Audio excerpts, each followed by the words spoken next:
أعوذ بالله من الشيطان الرجيم. بسم الله الرحمن الرحيم. ورفع أبويه على العرش وخروا له سجدا وقال يا أبت هذا تأويل رؤياي من قبل قد جعلها ربي حقا وقد أحسن بي إذ أخرجني من السجن وجاء بكم من البدو من بعد أن نزغ الشيطان بيني وبين إخوتي إن ربي لطيف لما يشاء إنه هو العليم الحكيم. رب قد آتيتني من الملك وعلمتني من تأويل الأحاديث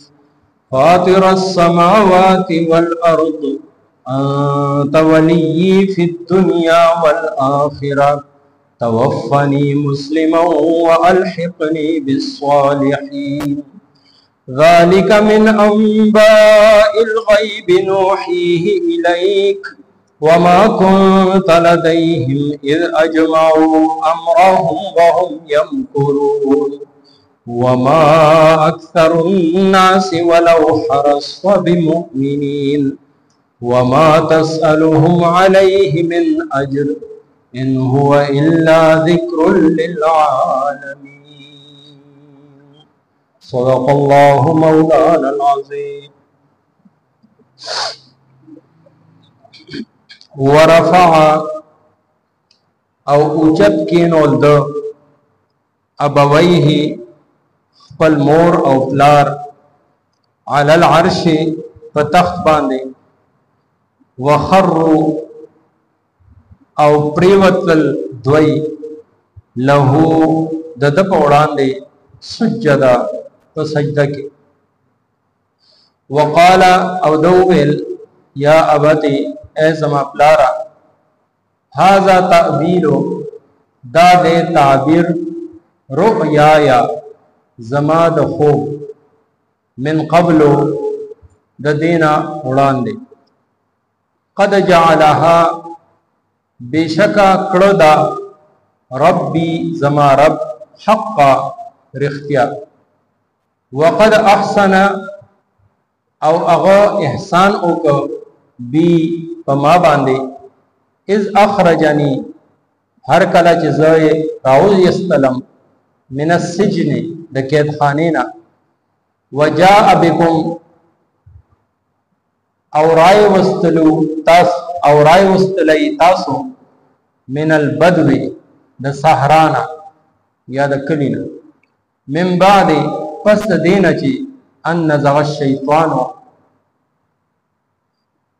فساد واچولو شیطان بینی پمین زما و بین اخوتی او پمین زما د ورونو کې ان ربی بشک زما رب لطیف خطدبیر کون کې دے لما یشا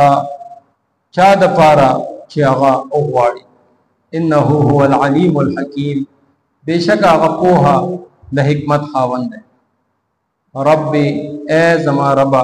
قد آتیتنی تا راکڑا ماتا من الملک بادشاہی وعلمتنی او تا اخودل ماتا من تأویل الاحادیث د خوبونو تعبیر فاطر السماوات اے پیدا کون کیا السماوات د اسمانونو والارض او د ځمکې انت ولی هم تزما کارسازی فی الدنیا و دنیا کے والآخرت و باخرت کے توفنی موجد کا د دنیانا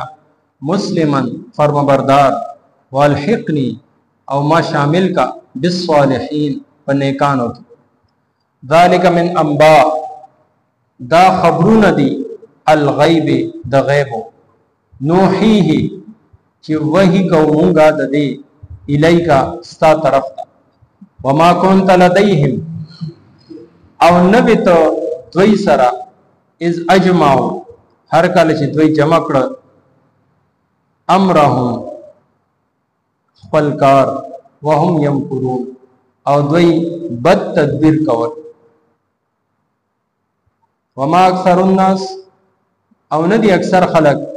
ولو حرست اگر کته او غواړي بمؤمنین ایمان راوړونکي وما تسألهم او نه غواړي ته د دوینا علیه په دې تبلیغ باندې من اجر س اجر ان هو نددا الا ذکر مگر نصیحت للعالمین د ټولو جهانونو لپاره د سورہ یوسف یو لسمه رکوع دې مکمل شو سلام نمبر آیت نو تر 104 پورې نننی درس کې شامل دي حضرت یعقوب علیہ السلام او دا غي بیبي او بچي ټول د کنعان مصر طرف تراله ولې حضرت یوسف علیہ السلام دی راوخته د دې استقبال لپاره حضرت یوسف علیہ السلام د کلی نه بهر د خار نه بهر ووت او سلوخ کال بعد حضرت یوسف علیہ السلام او دا غي والد سے یو بل ولیدل چې کله دی رالل دربار ته نو خپل تخت باندې خپل پلار او خپل مور خو د دې کما اصل مور واغه وفات شوی و د بنیامین پیدایش په وخت کې دا د دې ماسی و نو مور سکه خور و نو بیا دې سره د حضرت یعقوب علیہ السلام وعده کړ نو میرا مور دا هم شو نو ځکه دلته کرال ابویه خپل مور او پلار علی العرش په تخت باندې کېنول چې کله یوسف علیہ السلام تخت باندې کېناست نو بیا دغه وخت کې نا مور او پلار هم د تخت نه راکوش او د دې یو لسوار رونه یهودان واقع بنیامین پورې دا ټول سره د مور او پلار په سجده کې پریوت دې سجدي باره کې دوه خبرې چې دا څنګه سجده و نو دا سجده تعظیمی و د تعظیم لپاره د ادب لپاره دا عبادت والا سجده عبادت والا سجده صرف او صرف یو الله تعالی الله نه علاوه بل هیڅ چاته دا عبادت سجده نشي کېږي او دا سجده تعظیمی چې وا دا هم د نبی علیہ السلام د شریعت نه مخکې پورې روا او جایز و خو د نبی علیہ السلام په شریعت کې دا هم منع سجده تعظیمی دا څنګه چې موږ رکوع کې کته شو نو دومره ټیټېدو ته سجده تعظیمی او کدا حقيقي سجده وا څنګه چې موږ سجده کوو بیا علما وایي چې دې کې سجده د الله رب العزت ذات لپاره و یوسف علیہ السلام دغه وخت د قبلي شکل کې یعنی څنګه چې زمونږ مخ قبلي طرف دی او سجده مونږ الله رب العزت ته کوو نو دغه وخت کې د هغه قبله او کعبه حضرت یوسف علیہ السلام وو او سجده هغه د شکر ادا کړه الله رب العزت ته دواړه خبرې صحیح وقال یا ابت چې کله دا سجده وشوه یوسف علیہ السلام خپل پلار ته وویل اے بجان دا اک خوب دی چې د دې خوب ما تاسو نه یو ورځ تعبیر تاسو کړو په وړوالي او غینه بعد الله رب العزت نه صرف دا اختیار کړ قد جعلها ربي حقا الله تعالی دا اختیار کړ تاسو ماته مخامخ راوستي وقد احسن بي الله تعالی ما سره ډیر زیات احسانات کړی اگر چې تکلیفونه په دې لار کې دي سلوخ کالو کې ډیر ماته راوستي خو الله تعالی ما باندې ډیر احسان کړو اذ اخرجني من السجن واتقال زپ قید خانه کې چې الله تعالی نه غوښتل د قید نه د جیل نه نشم راوړ وجاء بكم من البدو او بیا الله رب العزت زپ تخت باندې کېنول نو تاسو مال راوستي د صحرا نه د کلینا من بعد ان نزغ الشیطان حالانکه زما او د روح په میاس کې د زړه بداوی راغله فساد هغه اچول شیطان اچول نو هغه داسې ترتیب جوړ کړو چې هغه لس واړې زما دشمنان جوړ زما په حسد کې هغه مبتلا کړي او د دې حسد د وجه هغه زما د قتل منصوبه جوړ کړه هغه چې زبیا په قافلې والا باندې پردو خلکو باندې خرڅ هم کړ خدا د الله رب العزت په ما باندې احسان دی چې الله تعالی زما مدد وکړ او زما حفاظت یې وکړ ان ربي لطيف لما شاء الله تعالی ډیر باریک بین دی ډیر زبردست تدبیر کوونکی دی د انسان ذهن هم نه رسي که څنګه چې دا لس واړه ورونه راغلل درې ځله راغلل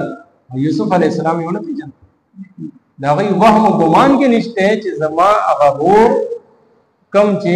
د غلام په حیثیت باندې موږ خرڅ هغه به د تخت باندې وکړي دا خو الله رب العزت تدبیر وکړي انه هو العلیم الحکیم هغه د علم او د حکمت خاوند دا هغه یو کار د حکمت نه خالی نه انسان ته بظاهر پکې تکلیف ښکاري مشقت ښکاري خو هغې کې الله رب العزت څه ناڅه مصلحت یې د یوسف علیه السلام په دې اوچته مرتبه باندې د عاجزۍ کلمې او الله رب العزت ته د دعا کلمات ویل قرآن کریم هغه نقل کړی دی رب قد آتیتنی من الملک الله دا بادشاہي تا راکړې مونږ خو وایو چې دا هر څه زما کمال دی نه د الله نیک بندگان هیڅ چېرې دا نه پیغمبران چې څومره راغلي تاسو د هغې کلام واورئ چې کوم قرآن کریم کې راغلی نو هغې خپل هر خوبي او هر ښه والی د هغې نسبت الله رب العزت طرف ته چې الله د بادشاهي تا راکړي وعلمتني من تعویل الاحادیث د خوبونو تعبیر هم تا خو د خوبونو تعبیر نه راتلی نو قیدخانه کې هغه دوه کسان به ما نه څنګه متاثره کېدل که خوبونو تعبیر نه راتلی د بادشاه د خوب که ما تعبیر نه یې ښودلی زه به د قیدخانې نه څنګه راوړم دا د الله رب العزت طرف نه ما ته یو علم راکړی شوی دی فاطر السماوات والارض ای الله اسمانونه هم تا جوړ کړي دي ځمکه هم تا جوړه کړې ده انت ولی فی الدنیا والآخرة د دنیا او د آخرت هر کار جوړونکی زما کارساز هم ته نو الله زه تانا حسن خاتمه غواړم ښه خاتمه غواړم حدیث شریف کې راځي انما الاعمال بالخواتیم دا عملونو دار و مدار هغه په خاتمه باندې خاتمه خو شو نو دا ژوند چې نو د الله رب العزت چې کوم ورکړی دی دا قیمتي شي او که خاتمه بدی که ژوند هر څومره ښایسته تېر کړي نو د الله رب العزت په حضور کې سرخرویي او د کامیابی هغه ناممکنه ده نو د الله نه سوال کوي توفني مسلما الله مسلمان دی اوچت کا والحقني بالصالحين او د نیکانو خلقو په ټولي کې مې شامل کړ دا ډېره ښایسته دعا ده یادول پکار دي د جملې دي انت ولي فی الدنیا والآخرة توفني مسلما والحقني بالصالحين الله ته زموږ کارساز دی ته زما کارساز دی په دنیا او آخرت کې او ما مسلمان فرمانبردار د دنیا نه اوچت کا او نیکانو خلقو کې مې شامل او که د جمع د پاره مونږ وایو بیا مونږ وایو انت ولینا فی الدنیا والآخرة توفنا مسلمین والحقنا بالصالحین ځان لکه وایو یوازې دغه دعا ده او که د جمع د پاره ټولو د پاره وایو بیا ودې کې ولینا توفنا مسلمین او الحقنا دې کې ولغونده کې بدلون راشي اس دین بعد نبی علیہ الصلوۃ والسلام کا خطاب دی ذالک من انباء الغیب نوحی د یوسف علیہ السلام کې سا یهودو نه علاوه عیسایانو نه علاوه چاته نو معلوم دا چې دی تاسو سوال وکړو مشرکینو دا دیته دا سوال هم يهوديانو هم نو تاسو نه چې دا تاسو یو کو تاسو دا او وی دیته نو يهودو دیته دا نه خپلې واکه چې دا کیسه تاسو ته واورو یوسف بارا کې هغه ته دا سوال کړو کنه چې بني اسرائیل دی خو ملک شام کې دی مصر ته څنګه راغله نو هغه جواب دلته کې رااله چې ملک شام کې وو د یوسف علیه السلام باچایی چې ته ملاو شو نو خپل پلار ورونه او خاندان هغه د ملک شام نه مصر ته راوغو وما كنت لديهم اذ اجمعوا امرهم هم يمكرون بیا الله تعالی ارشاد فرمایي پیغمبر ته التک نه وي کله چې دی را جمع شو او د خپل کار په باره کې بد تدبیرونه یعنی یوسف علیه السلام باره کې د ورونو چې کوم تدبیرونه کول هغه وخت ته دوی سره موجود نه وي. د دې ارسنه باوجود چې دوی ته سوال جواب ملاو شي په کار خدا د چې مستقیم مسلمانان شي. الله تعالی وی اے پیغمبر علیه السلام ته غواړي هم اکثر خلک ایمان درو. یعنی د پیغمبر علیه السلام په وینا او د هغه په چاحت باندې د هغه په خوخه باندې څوک ایمان نه راوړي. یعنی ابو طالب به ایمان راوړي. هغه ته وی تر وکراله کلمه وایي. وکراله کلمه وایي د قیامت پر د گواهی ورکړي. نو هغه ورته وی اخیری وخت کې چې خلک به دا پیغور راکړي چې د مرګ د یاري د رواره دین یې قبول. جهالت بدنصیبی وما تسألهم علیه من اجر. د پیغمبر کار داسي چې هغه تبلیغ باندې خېګړه باندې د خلکو خیر خواهی باندې هغه نسبت بدلا او تمه نه لري. د بدلې خواه نه ان هو الا ذکر للعالمین، بلکې دا قرآن چې دی دا ټول مخلوق لپاره ټول انسانانو لپاره نصیحت دی. شرط دا دی چې بس څوک د دې نصیحت واخلي. الله تعالی دې مال تاسو ټول مؤمنان او قرآن او سنت باندې عمل کولو توفیق راکړي. ورفع او اوچت کینول د ابویه خپل مور او پلار علی العرش پتخ باندې وخروا او پریوتل دوی له د پوړاندې سجدا په سجده کې وقال او دو ویل یا ابتی اے زما پلارا هذا تعویلو دا دے تعبیر رؤیا یا زما د خوب من قبلو د دین وړاندې قد جعلها بیشک اگرزودا ربی زما رب حقا رختیا وقد احسنا او بیشک آغا احسان اگا بی پما باندے از اخرجنی ہر کلچ زی راوی استلم من السجن دکید خانینا وجاء بکم او راوی استلی تاسو من البدوی دکلینا من بعدی پس دینا ان نزغ الشیطانو چی فساد واچو شیطان بینی پمین زما و بین اقوتی او پمین زما درونوں کے ان ربی بیشک زما رب لطیف خطدبیر کون کے دے لما یشا چاد پارا چاہو واڑی انہو ہوا بیشکا ہم اغدے العلیم پوہا الحکیم خاوند حکمت ربی اے زما ربا قد آتیتنی تا راکڑا مالا من الملک بادشاہی وعلمتنی او تا اخودنا ماتا من تعویل د تعبیرنا الاحادیث د خوبنو فاطرہ تا پیدا اے پیدا کون کیا السماوات دا اسمانونو والارض او دزمکی انت ولی ہم تزما کار سازی فی الدنیا و دنیا کی والآخرت او آخرت کے توفنی ما اوچت کا د دنیانا مسلمن فرما بردار و الحقنی او ما شامل کا بالصالحین و نیکانوں کے ذالک من انبائی دا خبرون دی الغیبی دا غیبو نوحیه कि वही कौम दे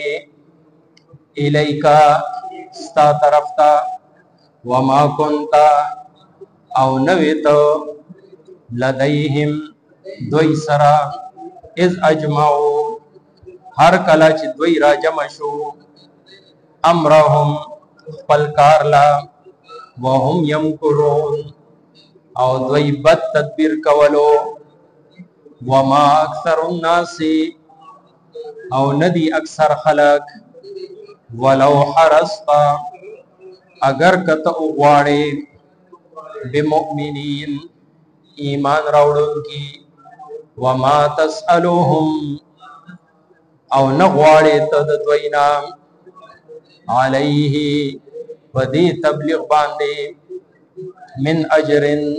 स अजर इन हुआ नदिदा इल्ला ज़िक्रुन मगर नसीहत लिल आलमीन द टोलु जहानुन द पारा। आमीन। अल्हम्दुलिल्लाहि रब्बिल आलमीन अस्सलातु वस्सलामु अला सय्यिदिल अंबिया वल मुरसलीन व अला आलिहि व अस्हाबिहि अजमाइन। अल्लाहुम्मा अस्tur औरातिना व आमिन रवातिना अल्लाहुम्मा अर्ज़ुक़ना तिलावतहु आना अल-लैल व आना अन-नहार वजअलहु लना हुज्जतन या रब्बल आलमीन बिरहमतिका या